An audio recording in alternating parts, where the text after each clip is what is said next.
All right, folks, history buffs and firearm enthusiasts. Before you dive into this video, do me a solid. If this topic grabs you, drop a comment right away with lock and load, or your first burning question.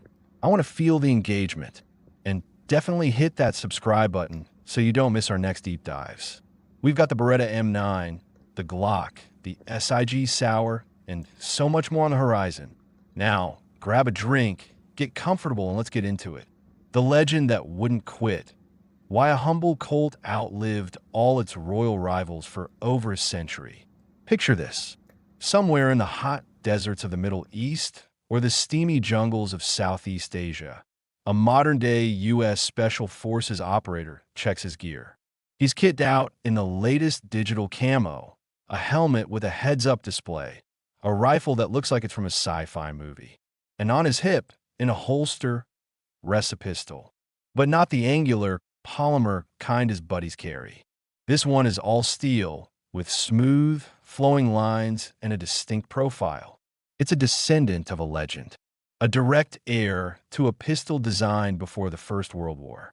A pistol that has outlasted Walthers, Lugers, Tokarevs, Makarovs, and dozens of other, seemingly more advanced systems.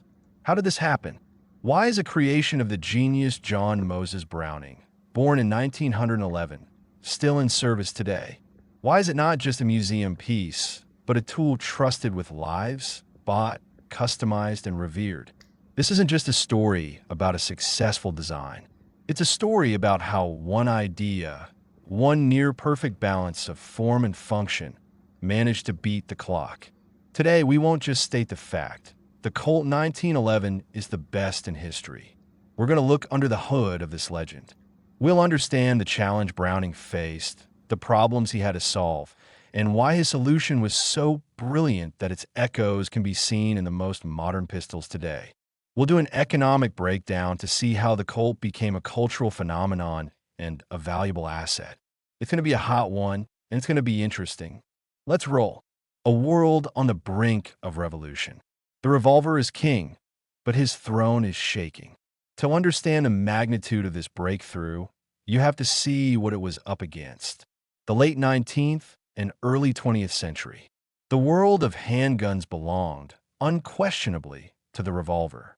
It was reliable as a hammer, simple as a nail. Its mechanism was understandable even to a child. A rotating cylinder with 5, 6, or even 7 rounds ready to go. The unseen problem. The main drawbacks we see today, slow rate of fire and cumbersome reloads, weren't so obvious back then. An officer's saber was considered almost more important than his sidearm. A pistol was a weapon of last resort. For close quarters combat, when the enemy was already within arm's reach. 6 shots? For that purpose, it was more than enough. But the world was changing.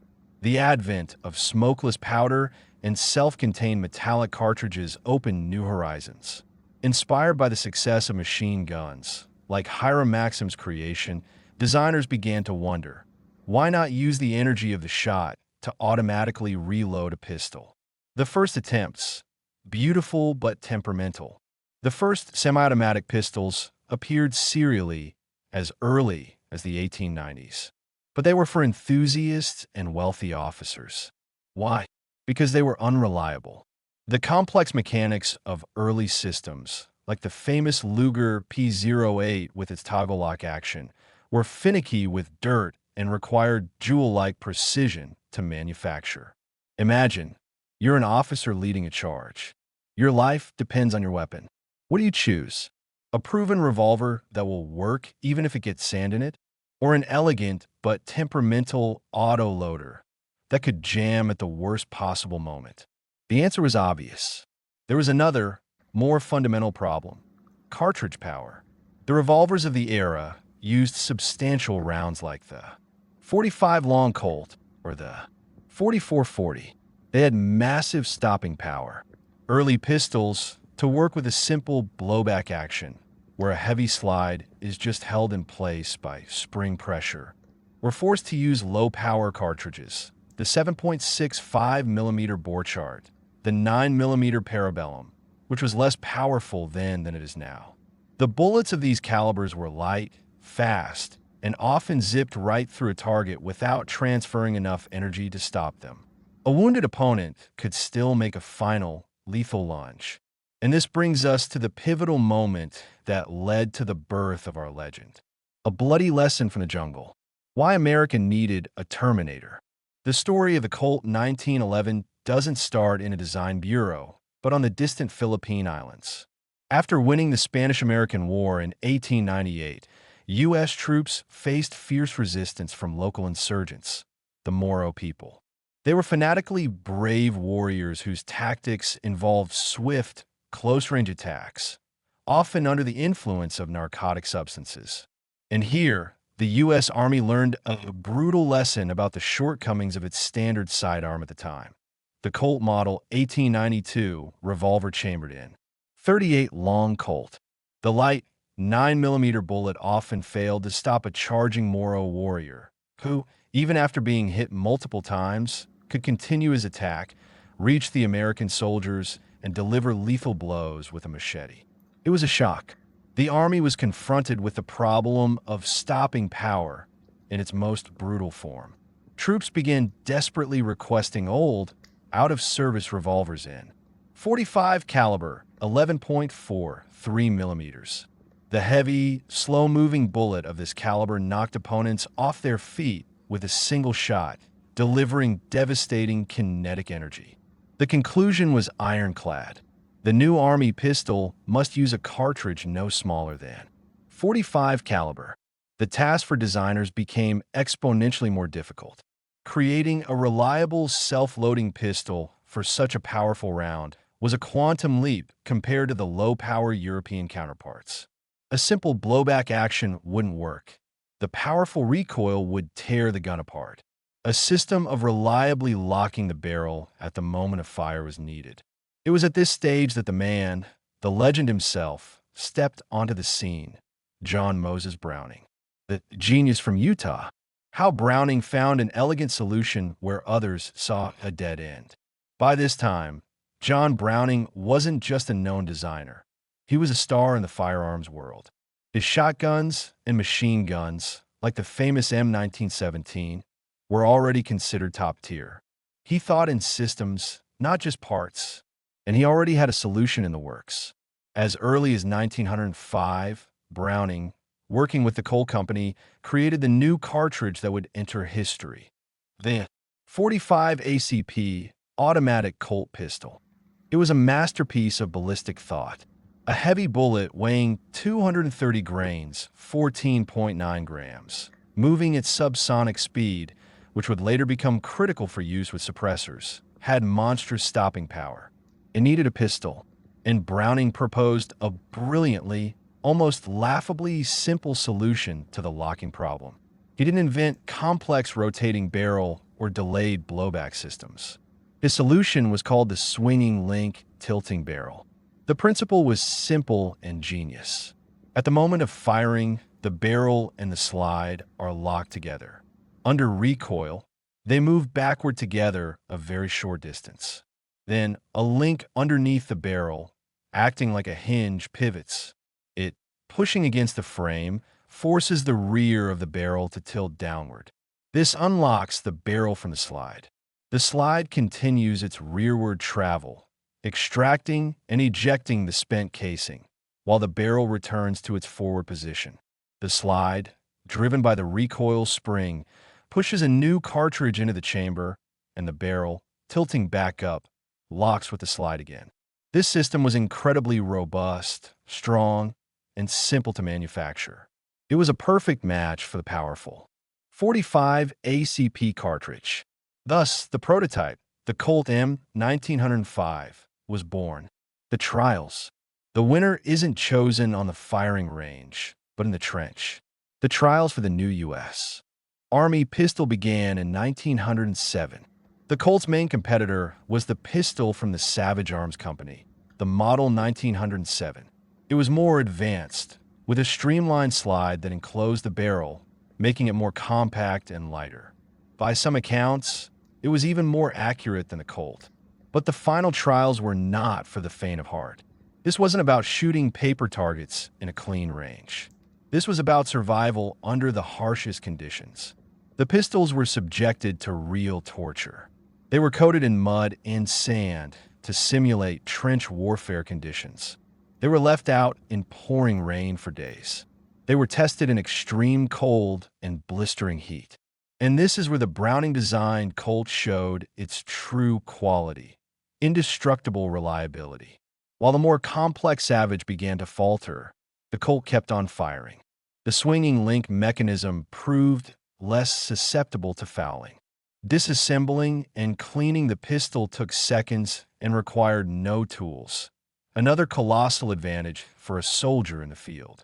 Legend has it that during the tests, the Colt fired 6,000 rounds without a single malfunction.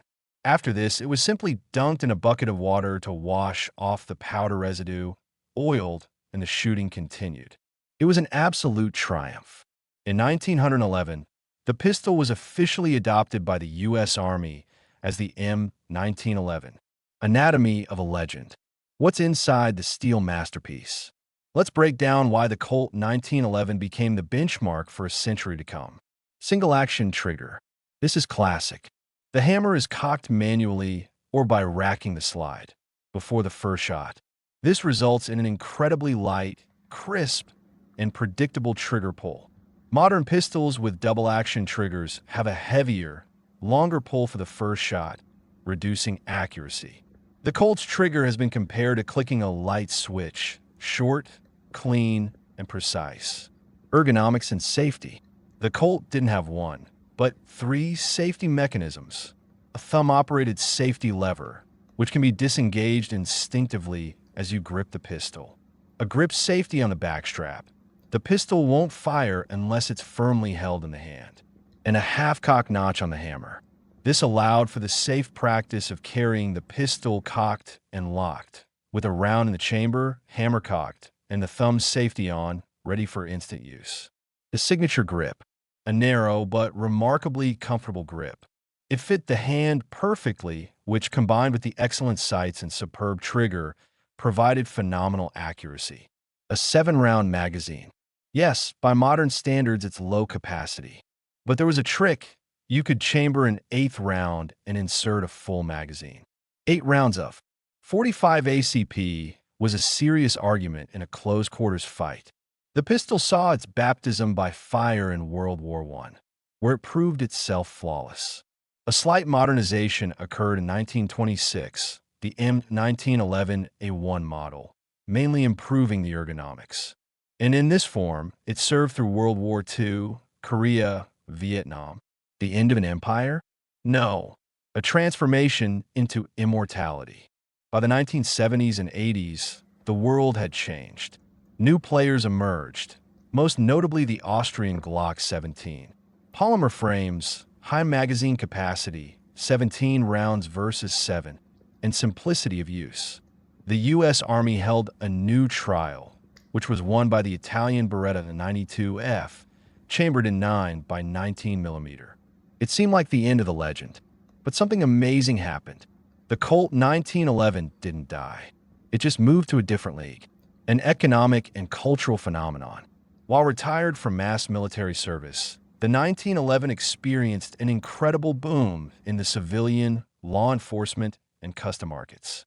A whole industry sprang up around its production, customization, and maintenance. Dozens of companies worldwide, from the U.S. to the Philippines, began producing their own versions.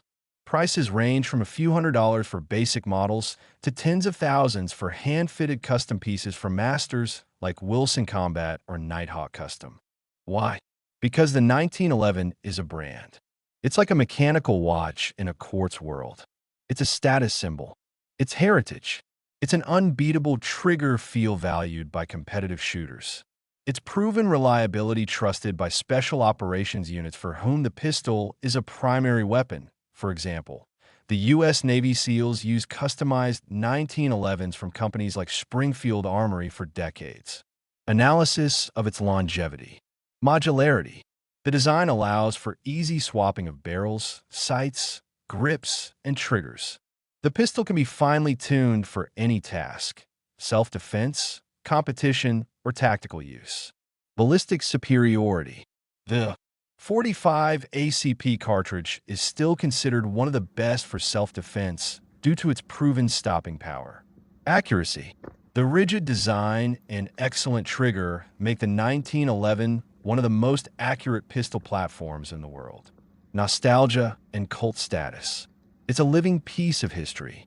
Shooting a Colt is like touching the past. The immortal classic. The last official 1911s were only retired from U.S. Army service in 2017. But that's just a formality. The legend is alive. You can find it in the holster of a Texas sheriff, in the hands of a shooter at a practical pistol match, in a collector's safe, and on the hip of an elite operator. The Colt 1911 isn't just a piece of steel. It's a symbol of Browning's genius, who found the perfect answer to the challenge of his time. It's a weapon that didn't just perform its function. It set the standard for a century to come. It outlasted empires, saw generations of its descendants come and go, and proved that true value is timeless. It fought in 2 world wars, and it's ready to fight today. Because a true classic never gets old. It only becomes more valuable. So what's your take, folks? What do you think is the greatest pistol in history? Sound off in the comments. Colt 1911, Glock, SIG, or maybe something else. Let's get debate going. And if this deep dive sparked your interest in firearms history, support the channel with a like and a subscribe. That's the best thanks for our work. There's plenty more where this came from. Stay tuned.